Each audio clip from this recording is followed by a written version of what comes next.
जरूरी सूचना। देश में लोकसभा चुनाव के लिए पहले दौर का नामांकन हो चुका है। दूसरे दौर के चुनाव के लिए नामांकन जारी है। बिहार में पहले फेज में 4 लोकसभा सीटों पर चुनाव हो रहा है, जिसके प्रचार के लिए कल प्रधानमंत्री मोदी बिहार जा रहे हैं। एबीपी न्यूज के लिए सी वोटर ने बिहार की जनता का मूड जाना। सर्वे में बिहार के करीब 1300 वोटर्स की राय ली गई। 31 मार्च तक सर्वे किया गया है। सर्वे में मार्जिन ऑफ एरर ±3 से ±5% है।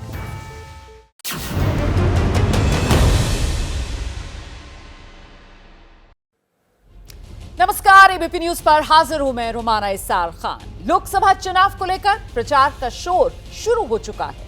पहले फेज का नामांकन पूरा हो गया है। दूसरे फेज के लिए नामांकन का दौर जारी है और बिहार में आप जानते हैं सभी 7 चरणों में 7 फेजेस में वोटिंग होगी। पूर्णिया सीट पर आरजेडी उम्मीदवार बीमा भारती का नामांकन कराने आज खुद तेजस्वी यादव पहुंचे थे, क्योंकि बिहार की सियासत में ये वो सीट है जो सबसे ज्यादा चर्चित सीट बन चुकी है। इस सीट से पप्पू यादव कांग्रेस के टिकट पर लड़ना चाहते थे, लेकिन सीट मिली नहीं और अब कल पप्पू यादव यहीं पूर्णिया सीट से ही निर्दलीय के तौर पर नामांकन करने जा रहे हैं। आरोप लग रहा है कि लालू यादव तो अपने परिवार के आगे कुछ और देख ही नहीं पा रहे। अपने परिवार के अलावा कोई और यादव उन्हें पसंद ही नहीं है। परिवारवाद को लेकर लालू पर हमले हो रहे हैं और सवाल ये कि बिहार में आखिर असली चुनावी मुद्दा क्या है और क्या कह रहे हैं बिहार के वोटर। इसी पर आज ऐलान जंग में हम आपके लिए लेकर आए हैं बिहार का मूड।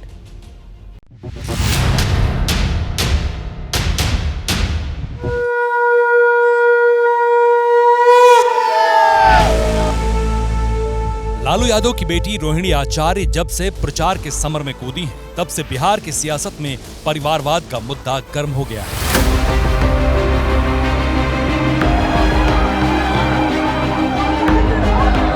रोहिणी उसी सारण सीट से चुनाव लड़ने जा रही हैं, जिस सीट से लालू यादव कभी सांसद हुआ करते थे। हालांकि 2 बार से लगातार बीजेपी यहां जीत रही है। रोहिणी की उम्मीदवारी पर बीजेपी के नेता कह रहे हैं, लालू का मतलब ही परिवारवाद है। लालू जी का परिचय ही है परिवारवाद।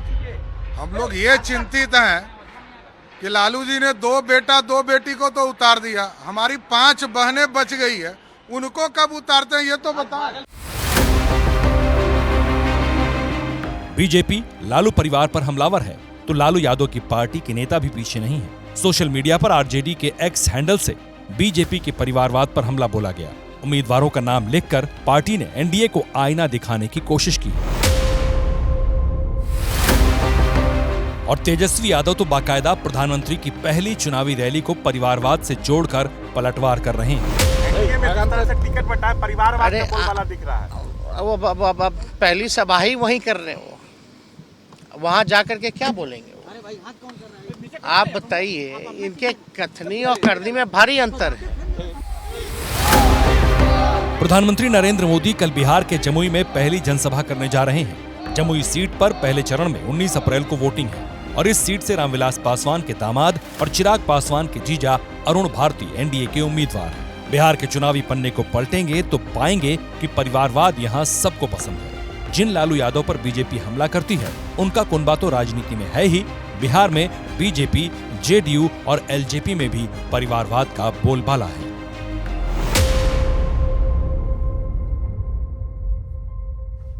तो 40 सीटों का रण है, किसकी कहां नजर है जानने के लिए अब बारी आंकड़ों की है और सीधे आपको डेटा सेंटर लेकर चलेंगे, जहां पर हमारी सहयोगी शिरीन इस वक्त तैयार हैं बिहार की जनता का मूड बताने के लिए। शिरीन, बिल्कुल सही कहा रोमाना, मेरी पूरी तैयारी है और देखिए किस तरीके से हमने ये पूरी तैयारी की है, ये बताने के लिए कि बिहार का मूड क्या कहता है। इस सर्वे में हम यही जानने की कोशिश की है हमने, जिसमें क्या कुछ निकलकर सामने आया हम अपने दर्शकों के सामने रखेंगे। मेरे पीछे आप ये नई संसद भवन देख रहे हैं और 4 जून को यही तय होगा कि जनता ने किसे चुनकर यहां बैठाने की तैयारी की है। लेकिन आइए अब जरा सवाल जो हमने पूछे हैं सर्वे में जनता से, वो जल्दी से एक-एक कर अपने दर्शकों के सामने रख दे और बिहार की 40 लोकसभा सीटों का क्या हाल निकलकर सामने आ रहा है ये देखिए। पहला सवाल केंद्र सरकार के कामकाज से जुड़ा हुआ कि कितने संतुष्ट हैं लोग। तो यहाँ पर 46% जो बहुत ज्यादा संतुष्ट हैं, कम संतुष्ट 27% हैं। फिर दूसरी तरफ आप देख रहे हैं 26% ऐसे हैं जो असंतुष्ट हैं केंद्र सरकार के कामकाज से, और 1% जो कह रहे हैं नहीं पता। लेकिन यहाँ 46% जो बहुत ज्यादा संतुष्ट केंद्र सरकार के कामकाज से, बिहार के लोगों से, वहां की जनता से ये सवाल पूछा गया, जिसका नतीजा इस वक्त आपकी टेलीविजन स्क्रीन पर है, जहां 46% यानी कि जो ज्यादातर लोग वो बहुत ज्यादा संतुष्ट सरकार के काम से हैं। तो ये तो केंद्र सरकार की बात हो गई। अब जरा राज्य सरकार के कामकाज को लेकर लोगों ने किस तरीके से उसे बांटा है, कौन कितना संतुष्ट, ये देखिए डेटा आपके सामने आ गया। 27% जो बहुत ज्यादा संतुष्ट राज्य सरकार के कामकाज से नजर आ रहे हैं, 31% कम संतुष्ट हैं, और असंतुष्ट जो 40% यानी 40% नाखुश है राज्य सरकार के कामकाज से, और 2% ऐसे हैं जिन्हें नहीं पता नहीं की कैटेगरी में है। लेकिन असंतुष्ट का यहाँ आंकड़ा ज्यादा 40% के साथ, जो राज्य सरकार के कामकाज से, मौजूदा सरकार के कामकाज से यहाँ पर संतुष्ट नजर नहीं आ रही हैं। तो केंद्र सरकार और उसके बाद राज्य सरकार, दोनों ही सरकारों के कामकाज को कैसे परखा, कैसे यहाँ पर लोगों ने नंबर्स दिए हैं, ये हमने अपने दर्शकों को बताया। Romana, over to you. बिल्कुल, तो देखिए राज्य सरकार के कामकाज से सबसे ज्यादा असंतुष्ट सामने निकल कर आ रहे हैं। 40% का आंकड़ा, एबीपी न्यूज और सी वोटर का ये सर्वे, जिसमें ये साफ नजर आ रहा है कि केंद्र के कामकाज से तो लोग संतुष्ट हैं, लेकिन अगर राज्य सरकार के कामकाज की बात की जाए तो वहां पर तो जो असंतुष्ट हैं उनका आंकड़ा सबसे बड़ा है, 40% वाला। राज्य सरकार से बिहार में लोग संतुष्ट नहीं हैं। असंतुष्टों का सबसे बड़ा आंकड़ा 40% का राज्य सरकार के कामकाज को लेकर सामने आया है। और आइए, ये जैसे जैसे आंकड़े आपको दिखाते जाएंगे, इस पर जरा चर्चा भी करते जाएंगे। एक त्वरित टिप्पणी ले लेते हैं। आप देख रहे हैं हमारे साथ खास मेहमानों का पैनल इस वक्त मौजूद है। बीजेपी की तरफ से पार्टी के प्रवक्ता डॉक्टर अजय आलोक, जेडीयू की तरफ से राजीव रंजन जी, हमारे साथ कांग्रेस पार्टी की तरफ से इस चर्चा में राजेश राठौर जुड़े हुए हैं, और साथ ही आप देख सकते हैं हमारे साथ आरजेडी की प्रवक्ता प्रियंका भारती भी इस वक्त मौजूद है। बहुत स्वागत आप सभी का। डॉक्टर अजय आलोक, शुरुआत में आपसे करूंगी। कहीं ऐसा तो नहीं हो रहा है कि डबल इंजन की ये जो सरकार है, इसकी रफ्तार, वो राज्य सरकार वाला जो इंजन है वो कुछ मध्यम करता नजर आ रहा है सर?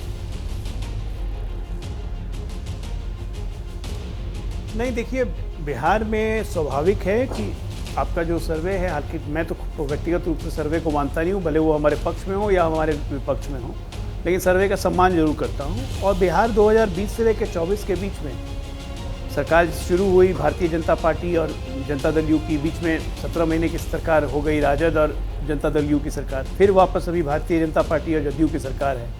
तो निश्चित तौर से लोग थोड़े से डिससेटिस्फाइड होते हैं, इससे मैं बिल्कुल इनकार नहीं करता हूं। लेकिन तब ये है कि नरेंद्र मोदी और नीतीश कुमार साथ में काम कर चुके हैं, और एक ब्रॉड स्पेक्ट्रम में लोगों को, सिर्फ बिहार को नहीं, पूरे देश को भरोसा है कि जब एक साथ आ गए हैं, तमाम डिफरेंस ऑफ ओपिनियन खत्म हो चुके हैं, तब एक साथ गाड़ी बहुत तेजी से आगे बढ़ेगी। और वैसे भी ये देश का चुनाव है, लोकसभा का चुनाव है, लोग को प्रधानमंत्री मोदी प्रधानमंत्री के रूप में दिखते हैं, समझते हैं और लोग उन्हें मानते हैं। नहीं, बात जो आप कह रहे हैं कि ये चुनाव देश का चुनाव है, ये भी समझना चाहिए। और इसी वजह से राजेश राठौर जी, यहाँ पर मौका कुछ विपक्ष के हाथ में लगता हुआ नजर नहीं आ रहा है, क्योंकि अगर बात केंद्र सरकार के कामकाज की हो तो वो संतुष्ट बहुत ज्यादा और कम, लेकिन संतुष्ट आंकड़ा जो है वो 73% पहुंचता है। तो दाल तो नहीं गलने वाली विपक्ष की फिर बिहार में? राजेश राठौर। रोमाना जी, आप बिहार के परिप्रेक्ष्य में सर्वे कराए हैं, और उस सर्वे का निश्चित तौर पे आलोक भाई जी का सम्मान होना चाहिए, निश्चित हम भी सम्मान करते हैं। इसमें मेरा हो सकता है कहीं मेरा विश्वास हो, कहीं नहीं, ये अलग बात हो सकती है। सवाल आ गया सरकार के कामकाज की समीक्षा का, तो 17 महीने हम रहे हैं, इससे पहले भी 22 महीने रहे हैं। अब बाकी 19 साल भारतीय जनता पार्टी और नीतीश कुमार की साझा सरकार रही है।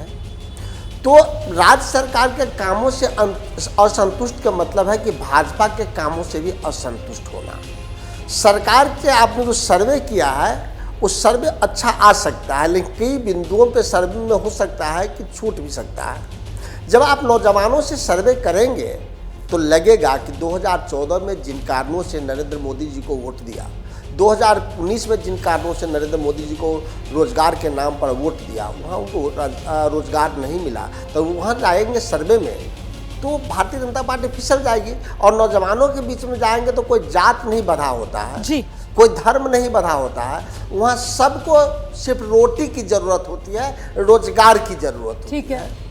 तो वहाँ नरेंद्र मोदी जी फेल हो जाएंगे। हम जब 2014 की बात करते हैं तो नरेंद्र मोदी जी ही कहे थे कि सिक्का और डॉलर बराबर होगा। तो चुनाव इस पे भी होगा कि 10 सालों में क्या सिक्का और डॉलर कहाँ चला गया। ठीक है, मैं इन तमाम मुद्दों पर जो आप यहाँ पर रख रहे हैं उस सब पर आएंगे सर विस्तार से। अभी एक एक त्वरित टिप्पणी पहले ले लेते हैं क्योंकि और सर्वे के सवाल भी दिखाने हैं। राजीव रंजन जी का रुख करते हैं। राजीव जी, लेकिन एक बात जो यहाँ पर अभी राठौर साहब कह रहे थे, कहीं ऐसा तो नहीं क्योंकि राज करते हुए काफी साल हो गए हैं, मतलब करीब 20 साल, तो ऐसे में एंटी इनकम्बेंसी आपको तो नहीं लगता है कि भारी पड़ जाएगी?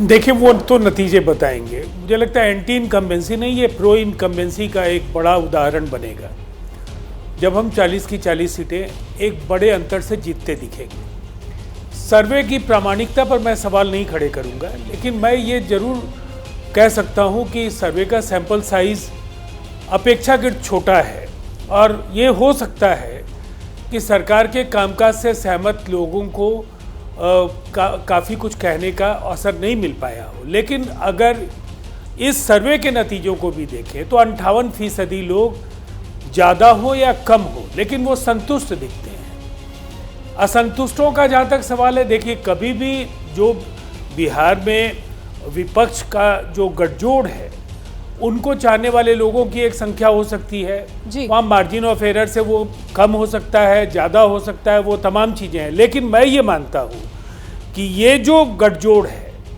जिसकी अगुवाई देश में नरेंद्र मोदी जी कर रहे हैं और बिहार में नीतीश कुमार जी कर रहे हैं, ये दो परफॉर्मर्स हैं जिन्होंने अपने कार्यकाल में, चाहे वो राज्य में नीतीश कुमार जी हों या देश में नरेंद्र मोदी जी हों, उन्होंने अपने परफॉर्मेंस से देश को चौंकाया है।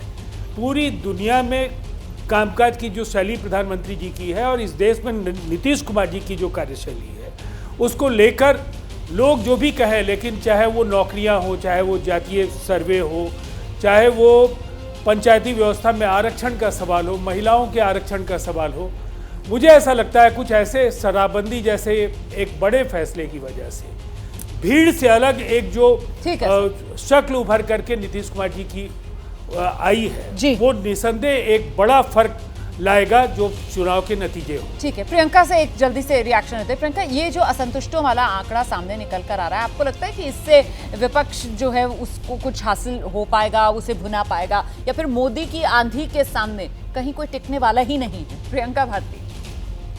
रोमाना जी, आपने जो इंडिया का भी यहाँ पर दिल्ली में रैली हुआ था, तेजस्वी जी के भाषण की शुरुआत ही इसी से थी कि मोदी जी आए थे आंधी की तरह और गायब भी हो जाएंगे तूफान की तरह। और जो आपका ये सर्वे का डेटा है, तो माफ़ी चाहूँगी लेकिन ये 1300 लोगों के बीच का है और बिहार की आबादी 13 करोड़ है, तो उसके मुकाबले ये काफ़ी कम आंकड़ा है। और किसी भी डेटा को, किसी भी सर्वे को जब हम एनालाइज करते हैं तो हम उसको ये भी देखते हैं कि उसमें क्लास कॉम्पोजिशन क्या है, कास्ट कॉम्पोजिशन क्या है, जेंडर कॉम्पोजिशन क्या है, क्योंकि सभी लोगों के मुद्दे अलग हैं। अगर आप नौजवानों से सवाल पूछने जाएंगे जिनको रोजगार के नाम पे कटोरा थमा दिया गया है, आंसू थमा दिए गए हैं, तो ऑब्वियसली उनके मुद्दे अलग होंगे। तो वहां पर आपका सर्वे पूरी तरीके से दिखाएगा कि 100 के 100 युवा मोदी जी के रेजीम से नाखुश है, वो नहीं चाहेंगे कि वो आए, क्योंकि उनको याद आता है वो 2 करोड़ का जुमला, कहाँ गया रोजगार, कहाँ गया रोटी, कहाँ गया मकान, ये सारे वादे जो झूठे हुए, झूठे साबित हुए, तो उस पर तो सवाल उठेगा ही। आप खुद देख लीजिए, महिलाएं क्या असंतुष्ट नहीं होगी इनसे? महिलाओं को 0 टिकट दिया है भाजपा ने बिहार में, तो वो चाहेंगे मोदी जी आए। जिन महिलाओं का प्रतिनिधित्व नहीं चाहते हैं, जिनको पॉलिटिकल रिप्रेजेंटेशन नहीं देना चाहते, वो चाहेंगे बीजेपी आए बिहार में। इसीलिए मुझे लगता है कि अगर आप आधी आबादी की बात करेंगे, आप बेरोजगार युवाओं की बात करेंगे, आपने कुछ बड़े तथ्य यहाँ पर रखे, मुझे लगता है जिस पर आगे डॉक्टर अजय आलोक से हमें जवाब लेना बनता है। लेकिन पहले एक बार फिर से डेटा सेंटर लेकर चलेंगे दर्शकों को अपनी सहयोगी शिरीन के पास, और कुछ और सवाल और उनके जवाब देख लेते हैं, फिर चर्चा आगे बढ़ाएंगे। शिरीन। बिल्कुल रोमाना, कुछ और सवाल मेरे पास हैं जो बताएंगे बिहार की जनता का मूड क्या है। इससे साफ समझ आएगा एक इशारा जनता का। और अगला सवाल मुख्यमंत्री के कामकाज से जुड़ा हुआ, कौन कितना संतुष्ट। तो देखिए, बहुत ज्यादा संतुष्ट 23% लोग हैं। इस सर्वे के मुताबिक 30% जो कम संतुष्ट है मुख्यमंत्री के कामकाज से, लेकिन असंतुष्ट का आंकड़ा बड़ा है। 46% लोग ऐसे हैं जो मुख्यमंत्री के कामकाज से बिहार में खुश नहीं है, यानी कि नीतीश कुमार के कामकाज को पसंद नहीं कर रहे हैं। 1% पता नहीं की कैटेगरी में है, लेकिन 23% बहुत ज्यादा, 30% कम, लेकिन 46% असंतुष्ट सीएम के कामकाज से। तो ये तो मुख्यमंत्री की बात हो गई, नीतीश कुमार की बात हो गई। अब जरा केंद्र की बात कर लेते हैं। प्रधानमंत्री नरेंद्र मोदी के कामकाज से कितने संतुष्ट है जनता? बहुत ज्यादा संतुष्ट कहने वाले 54% हैं, कम संतुष्ट 24% हैं, असंतुष्ट 21% का आंकड़ा है और 1% पता नहीं की कैटेगरी में। लेकिन यहां पर ज्यादा संतुष्ट, बहुत ज्यादा संतुष्ट 54% का ये आंकड़ा, जो प्रधानमंत्री के कामकाज से काफी संतुष्ट हैं। रोमाना, तो ये बड़ा आंकड़ा है, बड़ी तस्वीर है जो उभर कर सामने आ रही है। एबीपी न्यूज और सी वोटर का ये सर्वे, प्रधानमंत्री और मुख्यमंत्री के कामकाज को लेकर पीएम के कामकाज से लोग संतुष्ट हैं, वहीं सीएम के कामकाज से लोग संतुष्ट नहीं हैं। हम सीधे आपको लेकर चलते हैं। डॉक्टर अजय आलोक इस वक्त हमारे साथ मौजूद है। डॉक्टर अजय आलोक, देखिए, प्रधानमंत्री के कामकाज की बात अगर की जाए तो उसका तो कोई सानी नहीं मिलता, लेकिन जब बात मुख्यमंत्री के कामकाज की आती है, और उससे पहले जो हम चर्चा कर रहे थे, प्रियंका ने जिस तरीके के मुद्दों को लेकर घेराबंदी बीजेपी की है, उस पर जरा जवाब दीजिए सर। कहीं ऐसा तो नहीं मामला फंसता हुआ नजर आ रहा है बीजेपी और एनडीए के लिए?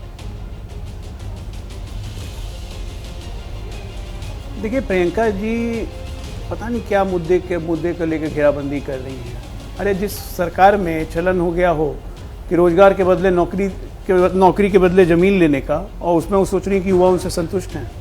तेजस्वी यादव आज निकले तो सही, जनता के बीच में जाएं तो सही, 17 महीने का हिसाब देना कि 17 महीने में उन्होंने क्या किया। युवा जब पूछेंगे तो जवाब देंगे। महिलाओं के रिप्रेजेंटेशन की बात करती है, भूल जाती है नीतीश कुमार की तरफ से कहा गया कि हमारे सारे कामकाज का श्रेय ये ले रहे हैं। मतलब कहा तो ये जा रहा था, वो तो घूम रहे हैं, वो तो लगातार काम गिना रहे हैं, वो तो कह रहे हैं कि रोजगार हमारी वजह से ही मिल पाए, वरना ये जब बीजेपी के साथ थे कहते थे कहां से आएगा रोजगार, अपने घर से लेकर आओगे क्या? जी नहीं रोमाना जी, रोजगार के नौकरी के बदले जमीन भी लिखवाई गई है ना यहाँ पे। जॉब फॉर लैंड का स्कैम भी चल रहा है, ईडी केस वेस भी देख रही है, काफ़ी सारा झंझट है। बिहार इतना सिंपल नहीं है। यहाँ 17 महीने की सरकार में लोग जब भी आते हैं, या 14 महीने की सरकार में जब भी आते हैं, वो अगले 17 साल का कमाई करना चाहते हैं। दिक्कत यहाँ ये है, नीतीश कुमार इसलिए हटे और कोई कारण नहीं है। अभी 8-8, 9-9 फाइलें खुली हुई हैं। आप चुनाव के बाद देखिएगा, जब इकोनॉमिक ऑफेंस विंग अपनी रिपोर्ट सबमिट करेगी, बहुत लोग भागते नजर आएंगे आपको चुनाव के बाद। आपको देश में लगा 1-1.5 साल लोग दिखेंगे नहीं, लेकिन कोई भ्रष्टाचारी बचने नहीं जा रहा। आप लेकिन वो जो जमीन के बदले नौकरी वाली बात कर रहे हैं, ठीक है, हाँ, वुमेन रिप्रेजेंटेशन पर जवाब दे दीजिएगा आप, लेकिन पहले ये जो आप जमीन के बदले नौकरी वाली बात कर रहे हैं, इस पर तो मुझे लगता है राजीव रंजन जी को आना चाहिए, क्योंकि जब आरजेडी साथ में आई थी तब तो राजीव रंजन जी की पार्टी के जो नेता हैं नीतीश कुमार जी, वो खुद ही कह रहे थे कि साहब ये पता नहीं कब के मामले निकाल कर ला रहे हैं। तब तो नाबालिग थे तेजस्वी यादव, तब तो इस तरीके का बचाव तेजस्वी यादव का किया जाता था। राजीव रंजन जी, आइए जवाब दीजिए। देखिए, एक बात से तो आज पूरा बिहार सहमत होगा कि नीतीश कुमार जी के 45-50 वर्षों के सार्वजनिक जीवन में कभी भ्रष्टाचार के आरोप नहीं लगे। ठीक है, उन पर पुत्र मोह या पुत्री मोह में कोई कार्य करने का आरोप नहीं लगा। अलायंसेज होते हैं, अलायंसेज में कुछ समझौते होते हैं, और मैं मानता हूं कि समझौते सबको करने पड़ते हैं। देश में जो 2 बड़े गठबंधन है, उन गठबंधनों का अगर कंपोजिशन आप देखेंगी तो कब किसने क्या कहा, अगर ये हम ढूंढने बैठेंगे तो सबके खाते में बहुत कुछ निकल आएगा। लेकिन बुनियादी सवाल क्या है कि आज नौकरियों की बात जो 17 महीने के कार्यकाल में तेजस्वी जी बार बार दोहराने की बात करते हैं, सबसे ज़्यादा नौकरियां शिक्षा विभाग से 2 लाख से ज़्यादा नौकरियां आई। उन नौकरियों में उनके विभागीय मंत्री चंद्रशेखर जी का जरा एक बार आर्काइव में जाकर देख लीजिए, अपने कार्यालय वो नहीं जाते थे, लगातार उनका अपने प्रधान सचिव के साथ मनमुटाव चलता रहा, और वो दूसरी वजह से सुर्खियों में थे, वो सनातन के खिलाफ उनकी टिप्पणियां थी।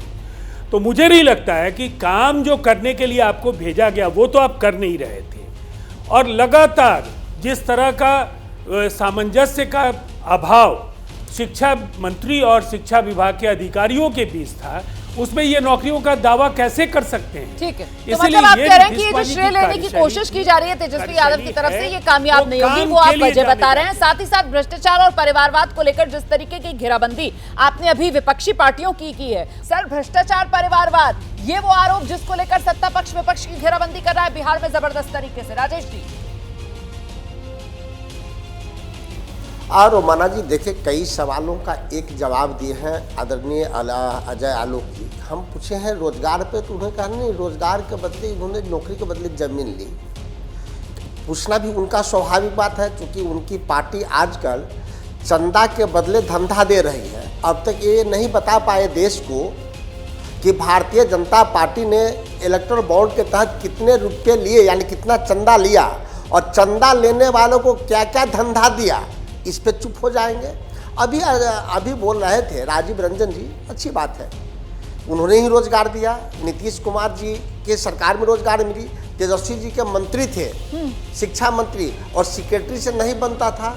हम ये नहीं कहते, हम ये कहते कि 17 महीनों में जो हम लोगों ने 5 लाख रोजगार दी, अगर नीतीश कुमार जी चाहते तो पहले दे देते, या नीतीश कुमार चाहेंगे तो अब भी दे देंगे, लेकिन उनकी मंशा रोजगार देने की नहीं है। 40 सीटों का रण है, किसका क्या समीकरण है, यही जानने के लिए अब वक्त बड़ी तस्वीर बिहार की जो उभर रही है वो जानने का। आंकड़ों के लिहाज से क्या है बिहार की सियासत की बिग पिक्चर, जानने के लिए सीधे आपको लेकर चलते हैं अपने सहयोगी शीरीन के पास। बिल्कुल रोमाना, वो नंबर, वो जादुई आंकड़ा जो अभी के सर्वे के हिसाब से क्या हो सकता है वो मैं आपसे थोड़ी देर में अपने दर्शकों के सामने रखूंगी, लेकिन उससे पहले बिहार की जनता का मूड भांपने के लिए जो एक महत्वपूर्ण सवाल पूछा गया वो प्रधानमंत्री की पसंद से जुड़ा हुआ था। तो देखिए जवाब क्या मिला है। 67% लोगों ने प्रधानमंत्री नरेंद्र मोदी का नाम लिया प्रधानमंत्री की पसंद के तौर पर। राहुल गांधी 24% लोगों को पसंद है। 6% जो दोनों को ही पसंद नहीं करते, और पता नहीं कहने वाले 3% लोग हैं। लेकिन यहाँ पर 67% लोगों की पसंद बिहार की जनता की प्रधानमंत्री नरेंद्र मोदी ही अगले पीएम के तौर पर हैं। अब देखिए किसे कितना वोट, तो 51% वोट बिहार में एनडीए को जाता हुआ दिख रहा है। 35% इंडिया गठबंधन को मिल सकता है इस सर्वे के मुताबिक, और 14% वोट जो है वो जा सकता है अन्य के खाते में। लेकिन 51% के साथ नंबर 1 पर यहां एनडीए दिखाई दे रहा है। आप जरा अंतर अप्रैल और मार्च के आंकड़े में आप ये अंतर समझिए, किसे कितना वोट। अब मार्च की बात करूं तो 50% था, जो अब 51% एनडीए को हो गया है। इंडिया गठबंधन पहले 34% मार्च के महीने में, 35% अब ताजा सर्वे के मुताबिक, यानी और अन्य के खाते में 14% फिलहाल मौजूदा समय में इस सर्वे के मुताबिक जाता हुआ दिखाई दे रहा है। रोमाना, जैसे जैसे चुनाव नजदीक आ रहा है वोट शेयर देखिए किस तरीके से कंसोलिडेट होता हुआ इस सर्वे के आंकड़ों के मुताबिक नजर आ रहा है एनडीए और इंडिया गठबंधन के बीच। एबीपी न्यूज और सी वोटर का ये सर्वे, बिहार में एनडीए को 51% वोट शेयर आज की तारीख में जाता हुआ, इंडिया गठबंधन को 35% वोट शेयर आज की तारीख में जाता हुआ। जल्दी से मेहमानों का रुख कर लेते हैं। प्रियंका भारती, जो पहला महत्वपूर्ण सवाल था ना, लोकप्रियता के लिहाज से प्रधानमंत्री के तौर पर पसंद कौन, 67%, और हम सब जानते हैं प्रधानमंत्री नरेंद्र मोदी के पक्ष में यह आंकड़ा जो जा रहा है, चुनाव देश का, देश पीएम को चुनेगा, तो ऐसे में तो फिर खेल खत्म। यहां तो साफ तौर पर प्रधानमंत्री नरेंद्र मोदी के आगे कोई दूर दूर तक नहीं टिक पा रहा है। प्रियंका देखिए, प्रधानमंत्री की आप फिगर की बात कर रही हैं, उनके करिश्मा की बात कर रही हैं, और उन्हीं का ये फिगर रहा है कि लगातार वो परिवारवाद पे हमले बोलते आए हैं। और लेकिन परिवारवाद से उनका दिल इतना दुखा कि उन्होंने परिवारवाद के खिलाफ लड़ाई कहां से शुरू की, जमुई से जाकर के उन्होंने बिहार में आज अपना चुनाव का उद्घोष किया। वही जमुई जहां से चिराग जी के जीजा जी खड़े हो रहे हैं। तो ये है उनका करिश्मा, ये है उनका कैरेक्टर। तो ऐसे लोगों को जिनका अपने बातों पर ही कोई यकीन नहीं है, ऐसे लोगों को जनता स्वीकार करेगी क्या? मैं जवाब देती हूं जल्दी से। डॉक्टर अजय आलोक, परिवारवाद वाला हमला विपक्ष पर करते हैं आप, लेकिन ये आपका हथियार ही खोखला है। देखिए किस तरीके से प्रियंका ने यहाँ पर बखिया उधेड़ कर रख दी। जमुई का वो जिक्र कर रही हैं, इस बार अरुण भारती वहां से चुनाव मैदान में, उससे पहले 2 बार खुद चिराग पासवान जीत चुके हैं। और चिराग पासवान कौन, लाठियां खाई हैं क्या सड़क पर उतरकर? नहीं, 14 में जब आए हैं तो पिताजी की विरासत की वजह से, पिताजी की पार्टी से सीधे लोकसभा उम्मीदवार बने चिराग पासवान। परिवारवाद नहीं है तो और क्या है? डॉक्टर अजय आलोक। फिर 2020 में चिराग पासवान की पार्टी टूट गई, चाचा अलग पार्टी लेके चले गए, 5 MP अपने साथ पे ले गए। चिराग पासवान ने अपने दम पर संघर्ष करके अपनी पार्टी बनाई और भारतीय जनता पार्टी के अलायंस में आए। एक मिनट, बीच में नहीं बोलिए ना। पार्टी को तोड़ा किसने? अपने दम पे अपने संघर्ष पे अपनी पार्टी बनाई और भारतीय जनता और भारत। सुन लीजिए प्लीज डॉक्टर अजय आलोक को। सर आइए प्लीज आराम से अपनी बात रखिए। और उसके बाद उन्होंने अपने संघर्ष पे अपनी नई पार्टी बनाई, खड़ा किया और हमें रणनीति के तहत, साझेदारी के तहत हमें चिराग पासवान के साथ जाना अच्छा लगा और गठबंधन के तहत हमने उन्हें 5 सीट दी। अब वो 5 सीट में किसको कैंडिडेट दे रहे हैं, किसको नहीं दे रहे हैं, ये हमारा लुकआउट नहीं है। हमारी मतलब विनेबिलिटी से है और हम चिराग पासवान के विनेबिलिटी के आधार पे उनके साथ हमने गठबंधन किया है। ठीक है, अब आते जरा इन पे, आरजेडी पे। जी आप ये बताइए, अभी बात हो रही थी कि स्त्रियों का वो क्या कहते हैं, रिप्रेजेंटेशन, नर और नारी रिप्रेजेंटेशन। ये अद्भुत ऐसी पार्टी है कि नर भी इन्हीं के, नारी भी इन्हीं के परिवार के। नर का रिप्रेजेंटेशन इन्हीं के पार्टी में होता है जब एक मुख्यमंत्री बनता है, एक मंत्री बनता है, और नारी का भी रिप्रेजेंटेशन इन्हीं के पार्टी में होता है जब बड़ी बहन पाटलिपुत्रा से लड़ती हैं और छोटी बहन सिंगापुर से सीधे लैंड करके सारण पहुंच जाती हैं। आज तक सारण का मुंह नहीं देखा था कि सारण पहुंच गई चुनाव लड़ने। तो नर और नारी का रिप्रेजेंटेशन परिवार में कैसे होता है, अद्भुत है। अरे प्रियंका जी, आप तो छोटी हैं काफ़ी उम्र में, अब 6 आ गए हैं राजनीति में, 5 बचे हुए हैं। शिकायत होने लगेगी कि हम लोग 5 के साथ भेदभाव क्यों किया जा रहा है। और आप भी लालू जी के पास बोलिए कि देखिए पार्टी का मैं पक्ष रखती हूँ, मेरे साथ भी क्यों, मुझे भी बना लीजिए, 6 सीट और निकल जाएंगी। एक छोटा सा जवाब ले लेते हैं। आइए प्रियंका जल्दी से जवाब दीजिए। एक मिनट, एक जवाब और, एक जवाब। अजय आलोक जी, जेंडर पे बात हो रही थी, सिर्फ नर नारी की नहीं, जेंडर में काफी लोग आते हैं, ये मानसिकता थोड़ी बदलिए आप। और रही बात जो आप कह रहे हैं कि रोहिणी जी आती हैं, ये आती है, भाई अनीता जी भी आती हैं उसमें, बीमा भारती जी भी आती हैं उसमें। ये हैं बिहार की बेटियां और ये हैं लालू जी की बेटियां। तो हम महिलाओं को भी आगे कर रहे हैं। आप ना सोचिए, आप प्रश्नवाचक चिन्ह लगाइए अपने नेताओं पर कि आखिर क्यों वो महिलाओं को आगे नहीं बढ़ते देखना चाहते हैं। क्या ये जो माइंडसेट है वही यूपी के सीएम योगी आदित्यनाथ जी से आ रहा है, जो कह रहे थे महिलाओं को घर में होना चाहिए, बाहर नहीं होना चाहिए। ठीक है, ठीक है, मैं दोबारा परिवारवाद पर आती हूँ और जल्दी से, क्योंकि सिर्फ चिराग पासवान का नाम लेकर पल्ला नहीं झाड़ सकते हैं ना आप कि वो अपनी पार्टी में क्या कर रहे हैं। अब बीजेपी में आप देख लीजिए, जायसवाल से लेकर ठाकुर से लेकर और सम्राट चौधरी तक, मतलब कहां से शुरू करेंगे और कहां पर खत्म करेंगे, ये तो अपने आप में सवाल बड़ा हो जाता है ना। जल्दी से जरा राजीव रंजन जी का रुख कर लेते हैं और उन्हीं से समझते हैं। राजीव जी, वहां दूसरी तरफ आप देख लीजिए अब किसको कौन उम्मीदवार बना रहा है। ये चिराग पासवान ने जिस तरीके से अशोक चौधरी जी की बेटी को भी उम्मीदवार बना दिया सर अपनी पार्टी से, अब वो अशोक चौधरी आपकी पार्टी के नेता, ये परिवारवाद के दायरे में आएगा या नहीं आएगा? पल्ला झाड़ लेंगे आप लोग कि नहीं ये भी परिवारवाद में नहीं आएगा? जी, जेडीयू ने थोड़ी टिकट दिया है, वो तो चिराग पासवान ने दे दिया अपनी पार्टी से। ये हमारे सवाल का जवाब तो आपने स्वयं ही दे दिया है, जेडीयू ने तो दिया नहीं है। पल्ला झाड़ रहे हैं मतलब। अब देखिए, एक उम्मीदवार के तौर पर कोई दूसरी पार्टी किसी को, देखिए मैंने आपको एक बात कही पहले भी, आप विनेबिलिटी, एक अलायंस में कई तरह के कंस्टिट्यूएंट्स आपके साथ होते हैं, उसमें कई तरह के समझौते भी होते हैं। आपको सरकार बनाकर अच्छी चीज़ें लानी है तो कई छोटे बड़े समझौते होते हैं, लेकिन मुझे ऐसा लगता है कि जो एक बड़ी लकीर प्रधानमंत्री जी ने विकास के जरिए पूरे देश में रखी है, जिस तरह से उन्होंने रीजनल इम्बैलेंसेस को कम करने की कोशिश की है, ये 21वीं सदी की एक बड़ी उपलब्धि है। जब इस देश में बहुभाषीय, बहुलैंगिक, जो बहु सामुदायिक जो ये देश है, वहाँ संतुलन साधने की कला प्रधानमंत्री नरेंद्र मोदी जी ने देश को बताने का काम किया। विकास के कार्य पूरे देश में होते रहे। और जहाँ तक एक सवाल, आप विमर्श में कोई आप एक एजेंडा के साथ आप आते हैं, कई बातें आप कहते हैं, लेकिन जनता की अदालत अंततः सबसे बड़ी अदालत है। सर, इसमें तो कोई दो राय है ही नहीं। जनता जनार्दन है और उसी की सबसे बड़ी अदालत है, उसी का सबसे बड़ा जनादेश है। लेकिन मेरा सवाल, मुझे लगता है इस पर भी जरा सा हमें विचार कर लेना चाहिए। जो दर्शक देख रहा होगा, व्यूअर देख रहा होगा, उसके मन में ये बात जरूर आई होगी कि मैंने आपको टोका क्यों नहीं। क्योंकि जब आप विनेबिलिटी की बात करते हैं, जब आप कहते हैं कि समझौते कई गठबंधन में करने पड़ते हैं, तो सर ये सारी जो कहीं ना कहीं सहूलियतें हैं वो एनडीए या आप ही की पार्टी को क्यों दिया जाए सर? फिर ये तो दूसरी तरफ भी लागू हो जाएगा ना। आइए जल्दी से राजेश जी। नहीं, मैं 30 सेकंड में आपकी बात का जवाब दे देता हूँ। मैंने पहले भी कहा, ये दोनों ही अलायंसेस के लिए मैंने ये बात की। ठीक है सर, ठीक है। अब राजेश जी को सुनते हैं। आइए राजेश। रोमाना जी, पहले मैं अजय भाई के सवालों का जवाब दूं। नर नारी आज दोनों लालू यादव जी के परिवार में मुख्यमंत्री हुए। हम सब जानते हैं, आलोक भाई बैठे हुए हैं, आलोक भाई जी के माता पिता दोनों चुनाव लड़ चुके हैं, भले वो नहीं जीते। क्या वो परिवारवाद नहीं है? अपने पर वो चुप हो जाएंगे। और राजीव जी अभी बता रहे थे प्रधानमंत्री जी, अच्छी बात है, प्रधानमंत्री जी के नाम पे आप जीत सकते हैं, लेकिन कब जीतिएगा? चंपारण में प्रधानमंत्री जी जाएंगे, जिस चीनी मिल में कहे थे कि अगली बार आऊँगा तो इसी चीनी मिल के चीनी से मैं चाय पीऊँगा, आज तक वो चीनी मिल खुला क्या? जब प्रधानमंत्री जी आए थे बगल के आरा में एक बड़ी सभा में 1.25 लाख करोड़ के पैकेज की बात कही थी, तो उस समय नीतीश कुमार जी हमारे साथ थे और रोज अखबारों में विज्ञापन देके कहते थे कि प्रधानमंत्री जी झूठ बोल रहे हैं, बिहार को कोई पैसा नहीं दिया। अच्छा, क्या नरेंद्र मोदी जी ये बता पाएंगे कि 2004 में 2022 में सबको पक्का मकान होगा?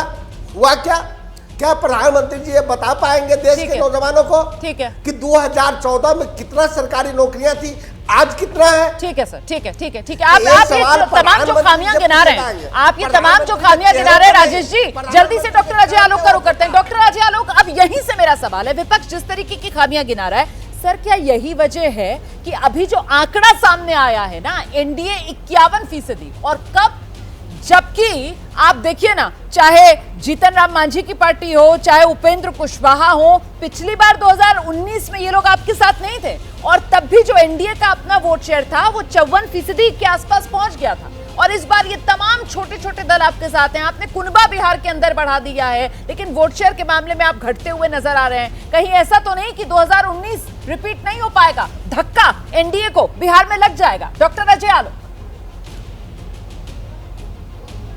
नहीं रोमाना जी, ऐसा बिल्कुल नहीं होगा। मैं वही आपका वोट परसेंटेज देख के पहले सोच रहा था कि 2019 में 2 दल और नहीं थे, तब हमारा वोट प्रतिशत लगभग 54% था जी। और इस बार निश्चित तौर पे, फिर मैं आपके सर्वे पे कोई सवाल नहीं उठा रहा हूँ, लेकिन इस बार निश्चित तौर पे हम लोग लगभग 60% रहेंगे, बल्कि उससे ज़्यादा जा सकते हैं। जहाँ तक आप अन्य को 14 दिखा रही हैं, या अन्य 3-4% से ज़्यादा नहीं रहने वाले किसी हालत में, घमंडिया 30 नहीं क्रॉस करेगा। अब आता है जरा हमारे कांग्रेस के मित्र, पता नहीं मेरे माता पिता के बारे में क्या बोल रहे थे, मुझे नहीं पता, क्योंकि मेरे माता पिता तो कभी एमएलए एमपी कभी रहे नहीं, ना ही मैं किसी राजनीतिक दल में रहा हूँ। मतलब राजनीतिक दल कोई हम लोगों ने बनाया है कि जिसमें परिवारवाद का प्रोडक्ट है, तो व्यक्तिगत हम लोग ना बात करें ज़्यादा बेहतर रहेगा। मैं एक मिनट चुनाव लड़े हैं, तो चुनाव लड़ने से मेरे चुनाव लड़ने का क्या मतलब है भाई? अरे राजेश जी मान रहे हैं चुनाव लड़े, अब उनकी बात सुन लीजिए ना, ताकि बात आगे बढ़ पाए। ठीक है राजेश, ठीक है, परिवार के लोग, ठीक है, जल्दी से डॉक्टर अजय आलोक, जल्दी से अपनी बात। अरे भैया लालू यादव आप लोग, जनता नहीं चुने, उसमें हम क्या कर सकते हैं? अरे एक मिनट भाई, अरे एक मिनट, अच्छा एक मिनट सुन लीजिए ना। पहले बात तो लालू यादव नहीं है, लालू यादव हैं, थोड़ा उनका नाम खराब मत कीजिए, यादव नहीं है, यादव है। अब दूसरी बात सुनिए, आपने कहा कि चंदे के धंधे का जवाब देना पड़ेगा। रोमाना जी, आपके दर्शकों को एक बात जानना बहुत जरूरी है, ये पूरे इलेक्टोरल बॉन्ड में जितना पैसा आया था, हम देश के 18 राज्यों में हैं, हमारे पास 1500 एमएलए हैं, 303 एमपी हैं, हमारे पास लगभग 100 के लगभग राज्यसभा एमपी हैं। इस पूरे चंदे के धंधे में इतना देश का इलेक्टोरल शेयर होने के बाद हमारे पास 46.2% आया था, बाकी 53% कहाँ गया था? सर, जब बीजेपी के नेता ये मुझे बयान देते हैं, तो मैं उनको पलट कर कहती हूँ कि साहब, यहाँ पर सवाल आपसे प्रपोर्शन को लेकर नहीं पूछा जा रहा है। चंदे का प्रपोर्शन क्यों बीजेपी को ज्यादा गया, ये आरोप नहीं है। आरोप ये लगता है कि चंदा लेकर बीजेपी को फायदा पहुंचाने का काम किया, धंधा देने का काम किया, ये आरोप लगता है सर। प्रपोर्शन को लेकर कोई सवाल नहीं है। अब समय इतना ही है सर मेरे पास, आपने पहले गलत जवाब चुन लिया। अच्छा, जल्दी से 10 सेकंड में बात पूरी कीजिए। 10 सेकंड दीजिए, 10 सेकंड। मैं बिल्कुल चैलेंज के साथ कहता हूं कि अगर हमने चंदा लेके धंधा दिया, अगर एक भी एविडेंस है, कृपया करके कोर्ट में जाइए। अगर हिम्मत है, आपकी औकात है, तो कोर्ट में जाइए, हमारे खिलाफ सबूत दीजिए, इंक्वायरी लगवाइए। तो चुनावी माहौल है और अभी तो आप लोगों को सबको अदालत में जाना है और वहां से जनादेश का इंतजार हम सभी को। सबसे तेज नतीजे 4 जून को एबीपी न्यूज पर यही हमारे साथ जरूर देखेगा। बहुत शुक्रिया आप सभी का हमारे साथ जुड़ने के लिए। बिहार का मूड देख रहे थे आज ऐलान जंग में आप।